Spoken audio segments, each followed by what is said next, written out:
So we're going to start off with the grammar basics, and we'll be working from Barron's grammar workbook. So make sure, first things first, that you have pages 3, 4, and 5 in front of you as we go along. We're going to start off with nouns, articles, and interjections. Okay, so we'll take a look at the basic parts of speech. Today we're going to be focusing on the noun, the article, and the interjection. I do want to give you the heads up and let you know that there are some scholars who consider the interjection and the article not real parts of speech. They're very minor, but we're just going to include them so that we have a fully comprehensive understanding of all the parts of grammar. So we're going to start with the noun, and at this point I would think that most people are pretty comfortable with the overall idea of what a noun is. We know that it's something that names a person, a place, a thing, an idea, a concept, an event, a group, a feeling. Okay, it's a really large umbrella term that kind of names one of the major nuts and bolts of our language. But there are a few pieces to what makes up a noun that I want to make sure that we're all really comfortable with. So let's just start off by clarifying a proper noun versus a common noun. So a proper noun is extremely specific, and usually it's going to be capitalized, so that gives you a good hint if it's going to be a proper noun versus a common noun. So a proper noun would be something like your name, the name of a specific company, let's say Apple, Microsoft, Pizza Hut. Okay, so anything that's really specific, where a common noun is more general. So dog, cat, girl, boy. Okay, so that's the major difference there. And then the other piece is going to be singular versus plural versus collective. And the collective one is usually a little bit tricky if you're going to find anything a little bit tricky with nouns. So we'll look at that specifically too. So collective nouns are nouns that stand for a group or a mass or a quantity of something. So even though there are many, or at least more than one individual in a group, you would still usually treat it as if it were a singular noun. So for example, you have a group of people. You may have 10 people, you may have 100 people, but there's only one group. So it would be a singular. So usually, just keep in mind that your collective noun is going to be treated as a singular noun.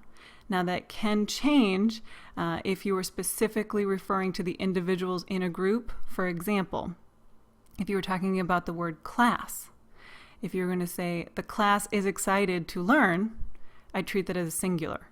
But if I'm talking about the individuals in the class having different opinions, I can say the class were divided in their opinions.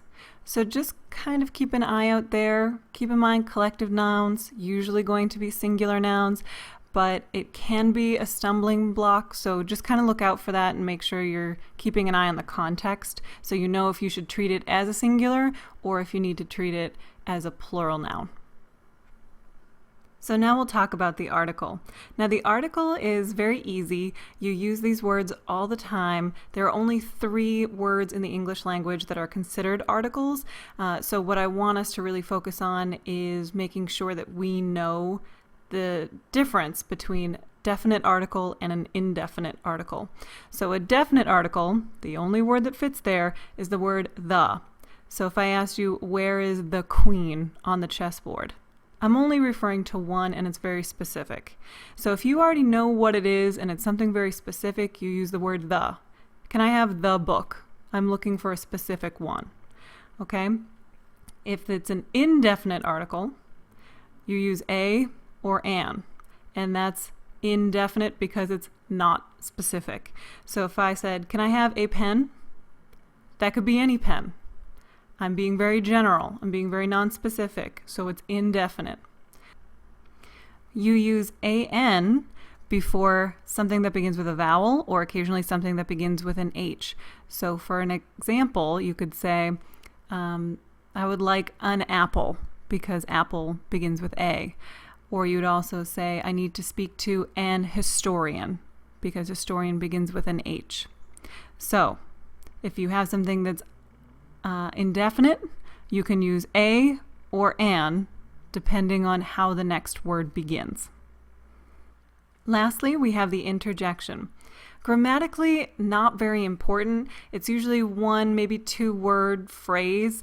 It's often accompanied with an exclamation point because interjections are used to show or heighten emotion. So it would be something like, wow, interjections are amazing, or oops, sorry I ran over your cat.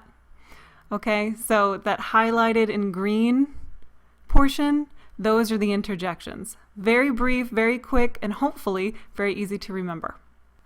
So at this point, you have finished the lesson on nouns, articles, and interjections, and I'm going to have you fill out a very brief assessment of what we have just talked about. You are welcome to use the pages from the Barron's Grammar Workbook or look back at this video at any point while you are completing the assessment, but I do want you to try your best as it will count as a grade. Good luck!